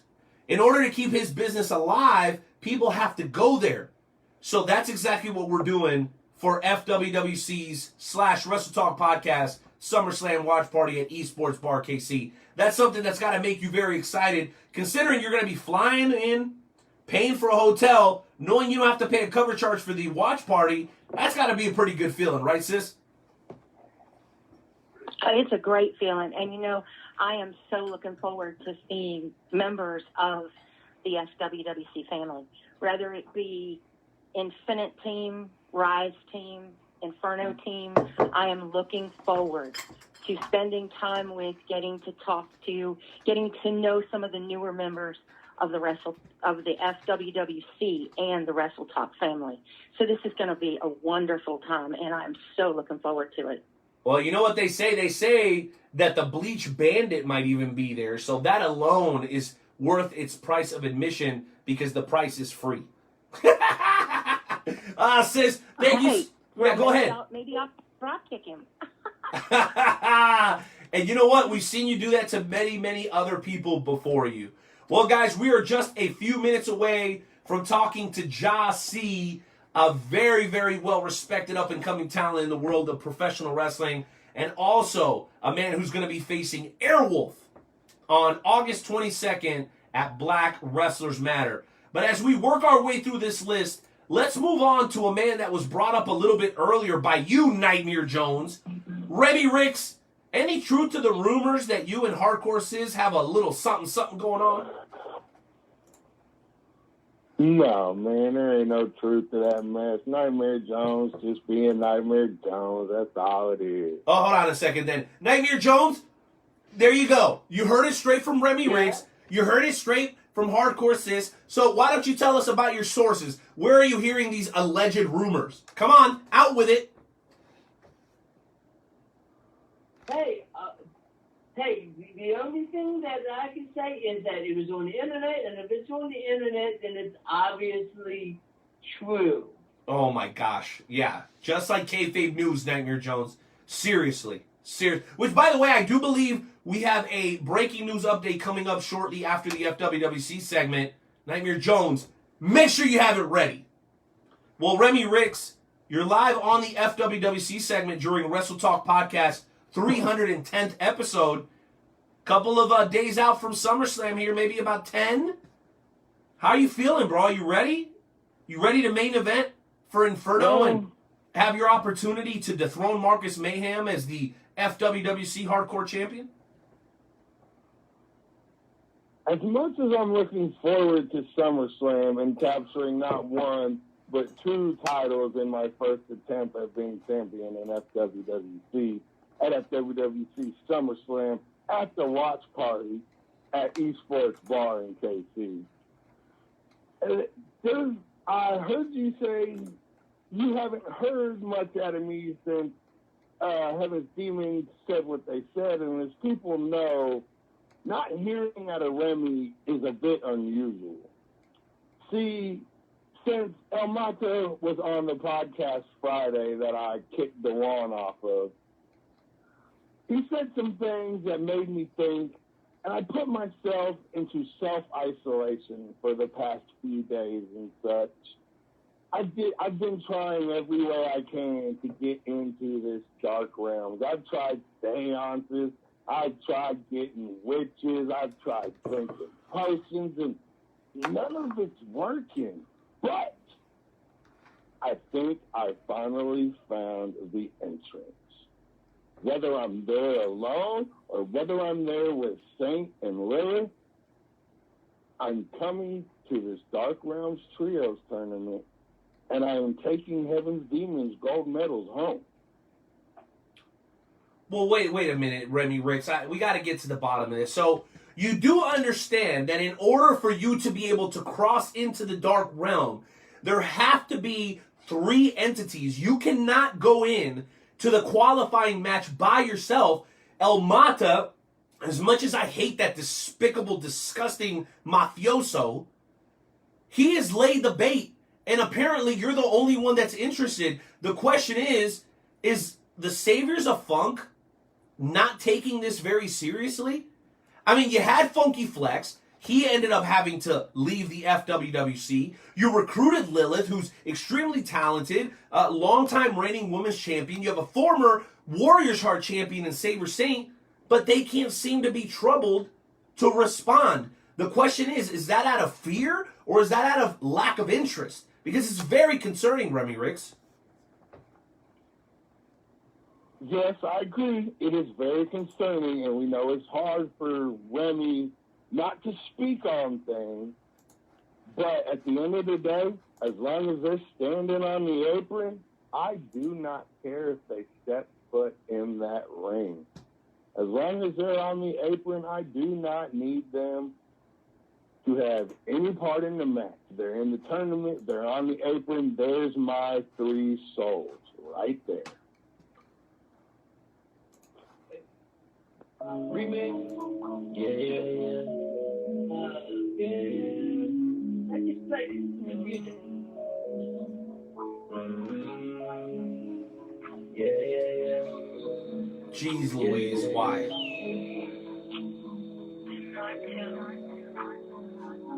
You can shoot all your shots and we still won't come down. We some fools, we some brats. Well, that music can only mean one thing and one thing only. We are once again being interrupted by a rude, not willing to wait in line, self-entitled, La Familia asshole. El Diablo, welcome to the show. Why can't you just wait your turn, man? What is your freaking problem? Why would I ever have to wait my turn, Night Owl? That makes no sense. You got the best of the best here and ready to go. I took a break from the gym, clanging and banging, from whenever I'm going to bang Lucha's head off the ground here at SummerSlam.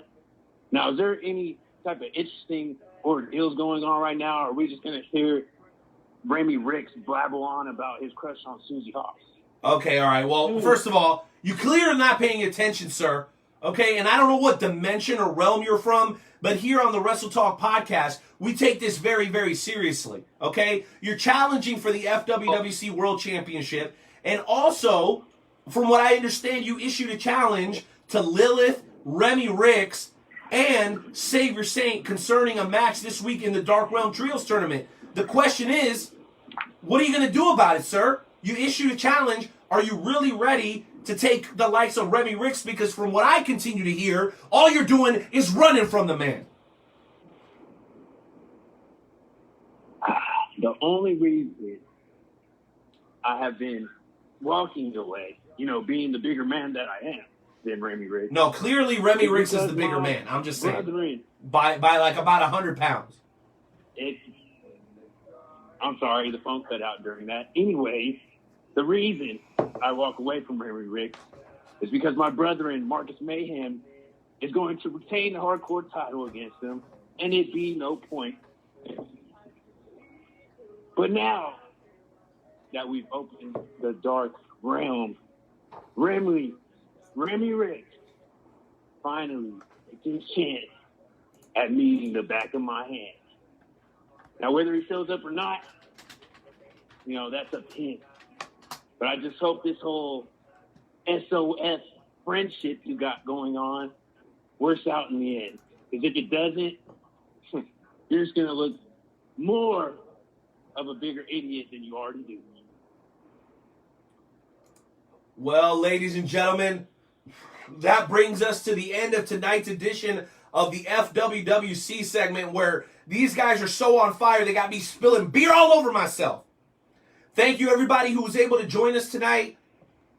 Sis, Nightmare Jones, Remy Ricks, and of course, El Diablo of La Familia Worldwide. Well, ladies and germs, it is about that time for us to get to our second featured interview of the evening. This is a man that I've been very, very excited to get an opportunity to interview, not only because I dig his charisma and I dig his style, okay?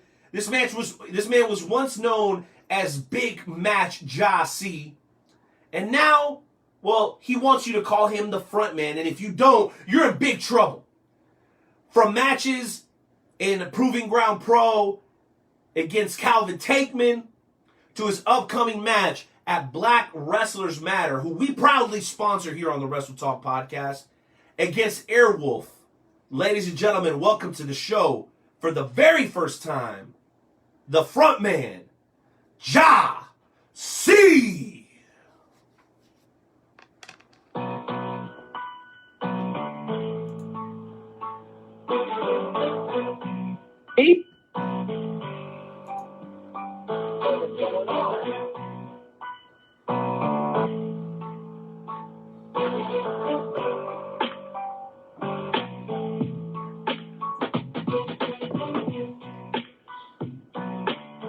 Let's go, baby. Let's get this on. Let's get it on and popping. Ja, welcome to the Wrestle Talk podcast, man. How you doing tonight? Chilling and killing, man. I'm having the time of my life. I'm outside of a ring, about to get in here and get a workout in, so I ain't got no complaints on my end, brother. How are you doing? Hey, we're blessed, man. Yours truly, the Night Owl, with my partner in crime, Nightmare Jones, man. Let's get right into it. We're going to go back and forth. We're going to keep it hot and heavy, man, so stay with us. First question to you, Ja. Why do black wrestlers matter, man? Can you speak on that? What was that? I didn't catch the first part of your question. I said, Ja, first question for you right off the bat, man. Why do black wrestlers matter? Can you tell us? You know what? I feel like you had me on this show here tonight because you want me to toe the company's line and uplift everybody around me and all the boys and girls that are going to be on that card. When the fact of the matter is, Jabroni, there's only one guy on that night that matters. That's the front man. The front man matters so much more than anybody else that you're going to see on August the 22nd. Do you understand me? Unmuted. Well, Ja, I'll tell you what. You're not known for trying to endear yourself with the rest of the locker room, but let's keep it 100 right now, Chico. You're on a card with the likes of ACH, Alpha Omega, Brooke Valentine, John West, Mike Outlaw. How can you so confidently claim to be the star attraction of a show with that kind of a lineup? I have to know this. I'm chock full of piss and vinegar, man. You need to understand something when we're talking about. I've been really, really good, really, really talented for quite some time now. And I've got a big damn chip on my shoulder and a whole hell of a lot to prove. So yeah, sure, JDX is going to be rocking with ACH, and it's going to be a fantastic bout because when you're talking about a dude that you can put the company on his back, you can talk about JDX in about 2 to 3 years. All right, when you're talking about high flying, the future of high flying, Angel Dorado can do things that I have never seen any other human being do, and the world doesn't know that yet. He's going to be on that card, rocking and rolling. My good buddy Stephen Wolf, he's one of a kind. You've seen him on WWE Network on the Evolve special. He's world class, and he's spoken for himself. He's going to be on the card. And, oh, yeah, there's going to be a guy by the name of Airwolf who's going to lay down for 3 seconds while I get my hand raised. And I make my name on that night. So, yeah, there's a lot of talent.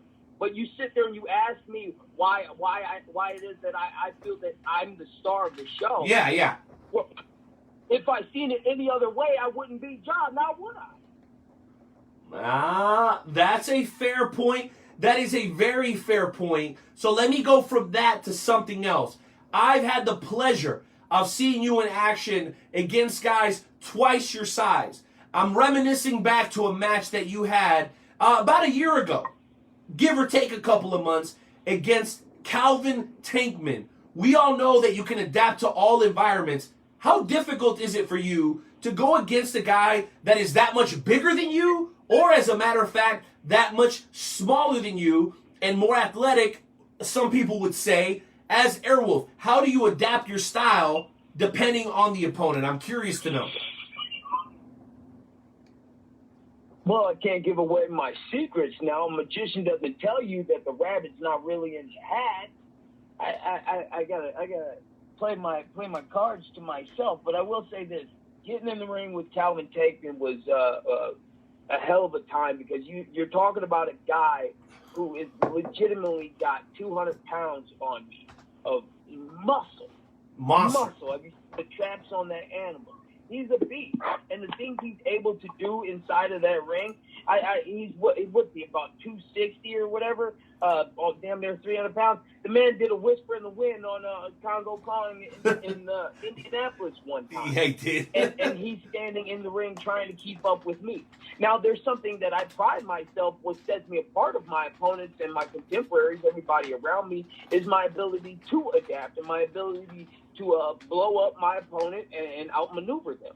And before you know it, I sneak in a kick. They laying down on the back, looking up at the lights, and I'm getting the win.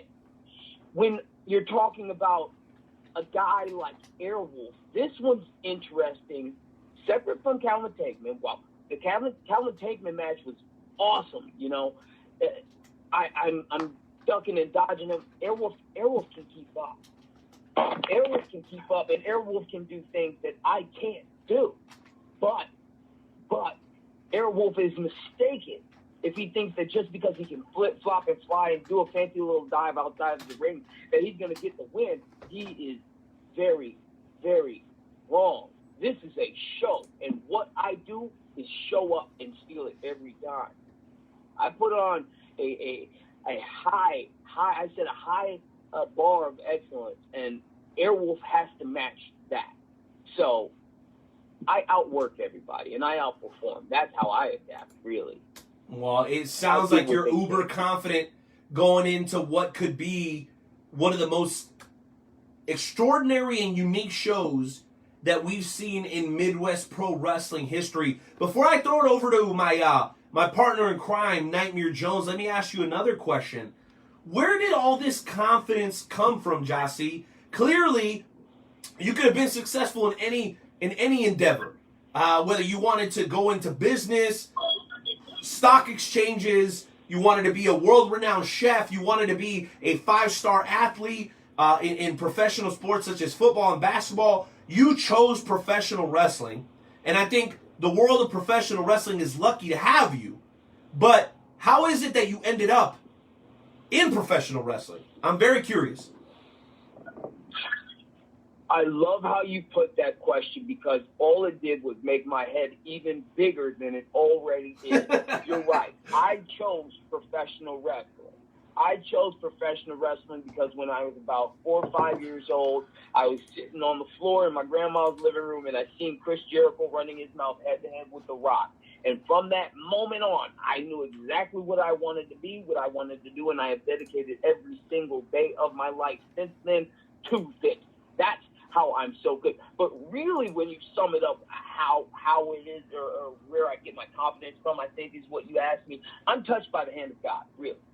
I just know how good I am at this, and I get agitated when everyone else doesn't see what I find to be so obvious.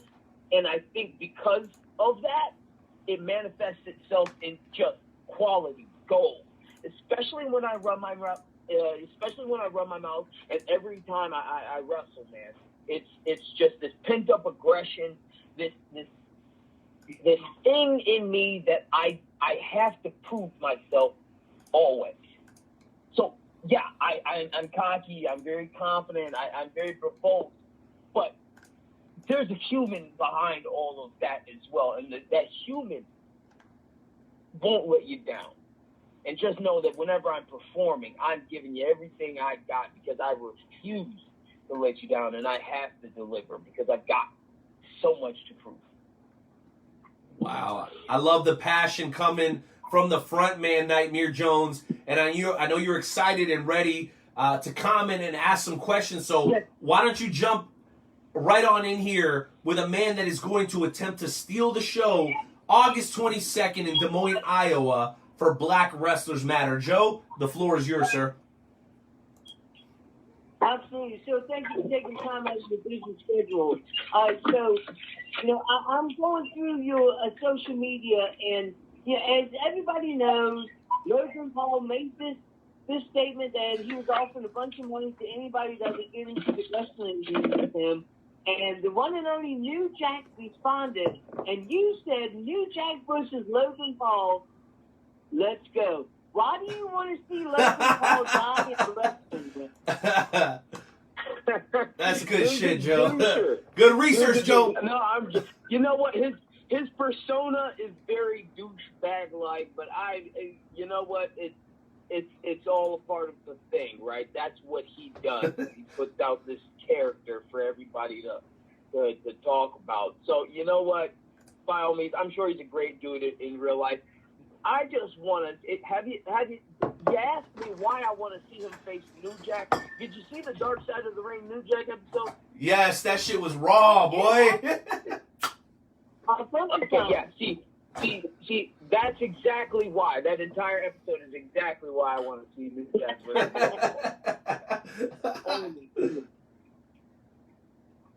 Hey, Logan Paul can come. He can come get rocked by the front man if he wants to lose $10,000. Get that ass whooped. I ain't got no problem with that. Pay me $10,000 and whoop that ass. Good question, Joe. Easy money. Now, also on your social media, it shows a picture of Terry Funk, and it says, "Come on, Funkle, give me one more match." Did you face Terry Funk in a wrestling match? You know what? I'm really good at Twitter, man. I like to call my shot. And there's a lot of things that I want to accomplish in wrestling, and a lot of things that I want to do, a lot of people that I want to face. And if there's anybody that I think I could talk into one more match, I think it's Terry Funk. Yes. Sign us up, bro. We'll sign that petition real quick. Absolutely.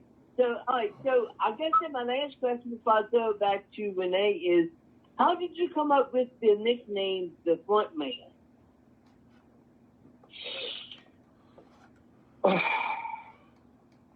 Do you know what a front man is? Well, yeah. Well, it depends. So when we're talking about... Wait. It depends, though. Wait. Can I answer this? So it depends. In the streets... Yeah, sure. In the sure. street... I'm curious to see what you got. In the streets, the front man means one thing, and then in the world of entertainment, the word front man means something else. So it just depends. Are we talking about entertainment, or are we talking about in the streets? That's very astute of you. Clearly, you have done your homework. I have. So I'll put it into my words. All right. I'll put it into my words, and I like your answer. I do. But I think it's obvious if you have ever seen me do what it is that I do. I think my name fits me to a T. It's not necessarily, how'd you come up with the nickname? No, I am that. I embody everything that a front man is. The front man rocks the show at a level that nobody else can hang with. The front man sets the precedent. If you go to a concert, if you go see the Rolling Stones, yeah, sure, Keith Richards is cool, but make no mistake about it, Mick is the one running the show. Do you understand me? If you go see Michael Jackson and all of his backup dancers, there's a reason that you only know that one guy's name on that stage, Michael Jackson, because he's the front man. If you see a wrestling show featuring Jock to the goddamn C, you know exactly why. Right then and there, I am the front man. Damn, that was a great answer. My goodness. Well, wow. Yeah. Well, Renee, why don't you come in with whatever questions that you have, so. No doubt, man. I appreciate it, Joe. Those were some damn good questions. So I guess I want to go and kind of dig a little bit through the past of the frontman Jah-C. You obviously are looking forward to a tremendous matchup on August 22nd at the Black Wrestlers Matter event in Des Moines, Iowa. But talk to us about where you've been. You clearly have had an opportunity to face some of the very best in the business already, hailing out of Minneapolis, Minnesota. Can you talk to us about some of the highlights and the lowlights of your career up to this point? The only lowlight in my career is the past 4 months that I didn't have the option of going to a wrestling event and then rocking it. That's the only low part. Now, make no mistake about it, I've been busy as hell over these past 4 months, and quite frankly, I probably needed that time. But I love what it is that I do. Now, what was the question there? Well, I'm also curious about some of the people that you've had a chance to face in your past. That's right. Up to today, do you have So road stories? No, it's all good, bro. Road stories, favorite opponents, favorite matches up until today in your career, because obviously you got a lot of great stuff coming in the future. I do have a little bit of a reputation with running in with some quality damn guys, like Eric Cannon. Clearly, he's seen something in me to where he wanted to step in the ring toe to toe to see what I'm about, and I ended up getting wins out of that. You know what I mean? I got the rub from that. And Eric Cannon is a bona fide, solidified ass kicker, man. Dude came up with the Chris Heroes, the Jimmy Jacobs. Eric Cannon is a freaking legend, and he gave me that stamp of approval. That's definitely a highlight. Hey, former guest. Former guest of the show. I want to make sure I mention that. Former guest. All right. Yep. Once upon a time, I tangled with Billy Gunn in Iowa. That one was awesome. I'd like to do that again. But, he's on the greenest pastures. Yep. I've gotten to face Hacksaw Jim Duggan, man. That's pretty wicked. Dude won the first Royal Rumble, if I'm not mistaken. So I've got definite highlights. But some of my favorite matches, I haven't had any major injuries, but I have gotten my ass kicked tangling with Steve Manders a time or two. And I love going up against that big hoss. You talk about a size differential there, man. Steve's an anomaly. He's an anomaly, because he's an athlete. He was a former football player at the Hawkeyes down in Iowa. And he's incredibly athletic. He's quick. He's strong, and he's big. He's hard to take down, although I have. He's got some of my favorite matches under my belt. Devon Monroe, that kid, we got such natural chemistry, man. I don't think I've had a bad match with him ever. What are some other great ones? There's Travis Titan guy down in Iowa. If you haven't heard about him, look him up. He's a good kid. I had fun wrestling him. That Calvin Tasman match was very fun. I wanna do that one again. I want to go head to head. That'll be fresh with the front man today, but this time in front of a drunken, rowdy crowd with a whole lot of expectations, man. And I think we would deliver. I know we would deliver. I like talking about the guys that I've learned from competing against, but I'd rather talk about the future, to be honest with you, because there's so much more out there for me to accomplish.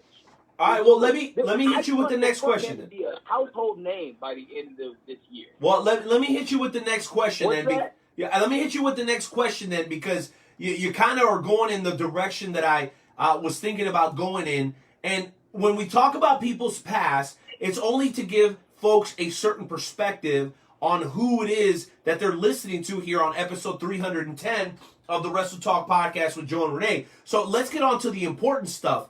If everything goes back to almost normal, what does an ideal 2021 look for or look like for the front man, Jah-C? What would be a dream scenario for you over the next, let's say, 18 months? If you could rub a magic a lamp and decide what happens over the next 18 months in your career, what would that look like, Jah-C? Well, I'm going to start at the end, and I'm going to work myself back. At the end of 18 months, I see a contract being signed. To whom? Don't know. Not going to call that one right now, although I do have my suspicions as to where it is I'll go. But matches that I want to have going forward to fill out that 18 months, I want to compete that Brian Pillman Jr. guy. I seen him at Warrior last weekend. I'd like to go around with him. Warhorse, he's hot as ever. I think me beating Warhorse makes my name bigger. Myron Reed, I am a huge fan of. Hot fire, baby. Hot fire. He's one of the guys I look at. Hot fire, yeah. He's one of the guys I look at, and I'm like, you know what? He can do some interesting things and then end up getting Ja. for me to beat as well. So real quick story. St. Louis, this was Glory Pro.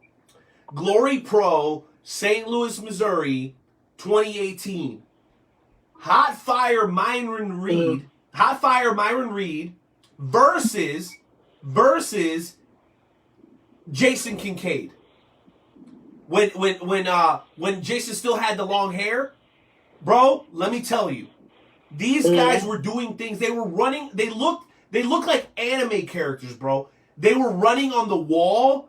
And I don't know, dude, it was crazy. Hey, listen, man. Crazy stuff. Myron is a stud. Myron is a stud, and I've thought that ever since I've seen him for the first time.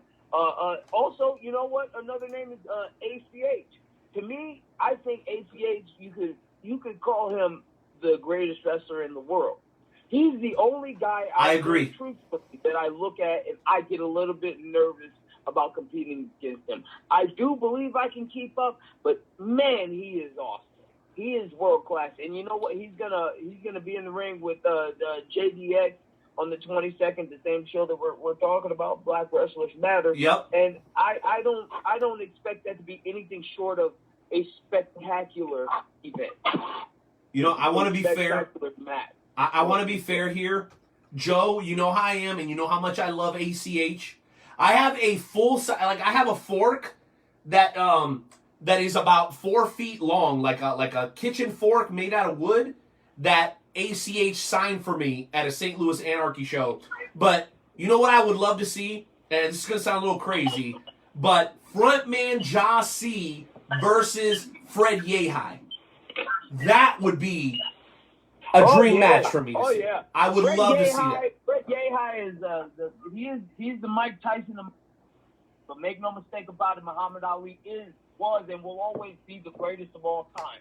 So Fred Yehi would step up and get set down. That's exactly how that match would go. Whoa, so you gotta relax. The far off man, if Fred Yehi had the balls to stand toe-to-toe with the front man and prove that he had the gall to rock with the front man, he would get set down harder than a stack of bricks, man. That's how that match would go. You understand that? I do. I do. Oh, my gosh. Nightmare Jones. All right, next question. Wow. Nightmare Jones, I want to give you a chance to jump back in here, man, because I'm really digging Jah's energy, man, and I want to keep it going, bro. Any other questions or thoughts for the front man himself?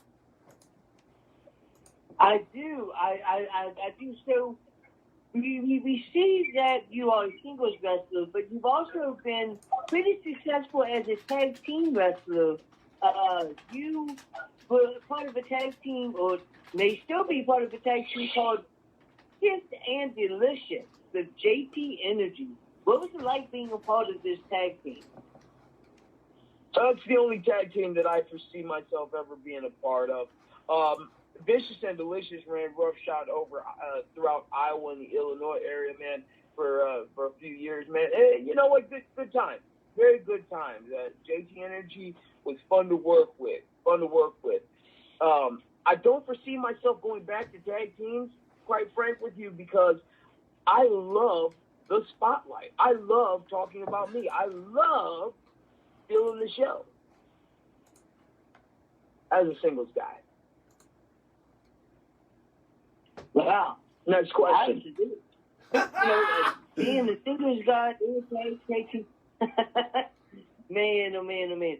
So I guess that my next question is, what do you hope that the fans get out of seeing one of your matches? Like at the end of the day, Good question, somebody Joe. goes to see a show that you're on. What do you hope that the fans leave when they walk out of the show? I hope they know every time that they see me that I won't let them down. When everybody else packs their bags, shows up to the venue with a merch box in hand, they have a 50-50 shot of whether or not they're going to deliver on that night. They have a 50-50 shot whether or not they're going to make their name and solidify their place on the scene as the next top star on our scene. And more often than not, guys come in with high hopes and high expectations, and they fall short of that. And I want the fans to know every single time that they see me that at least Frontman Jah won't let you down. Wow, that is completely awesome. And I'm gonna throw it back to Renee, but before I do, you made a statement on your Twitter. It said you are the best damn interview out here today, and I am here to say, sir, that you are not lying. This has been one of the best damn interviews that we've had in quite some time. I love this interview. This is absolutely amazing. Renee, take it over. No doubt. Well, there you go. Thank you. It's a pleasure. A man who stays true to his word. Well, you know what, ladies and germs? I know there's a lot of you guys excited for what's coming in the world of professional wrestling over the last couple of months, or I should say the next couple of months. And if you're not paying close attention to the frontman Jah-C, you're making a huge mistake. If you would like to see him live, there are still tickets available for Black Wrestlers Matter in Des Moines, Iowa on August 22nd. That's the night before SummerSlam. And here's what you can do. You can enjoy a beautiful, wonderful, spectacular NXT show Friday night from your home. Then on Saturday, you can drive up to Des Moines, Iowa, and enjoy a beautiful, wonderful, one of the greatest, most historic pro wrestling shows in the history of Midwest Wrestling, Black Wrestlers Matter.